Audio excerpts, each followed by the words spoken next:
Okay, so break time dito. Punta ako dito sa food restaurant ng gym. Ayan. Para sa after workout meal ko to. Kasi nag-train ako nung before yung duty ko. So it's break time. Punta ako dito. By the way, yun ang kagandaan dito sa amin. Pag staff ka dito or trainer ka, may free meal ka. Free meal, bahala ka mamili kung ano yung gusto mong barbecue or doon naman din anong gusto mong luto. Tapos kung ilang grams.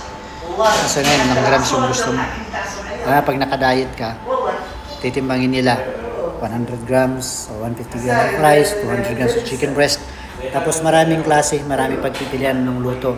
Chicken barbecue, basta madami yung choices. Kaya yun yung isang kagandahan dito sa gym. And by the way, mag-open kami ng branch.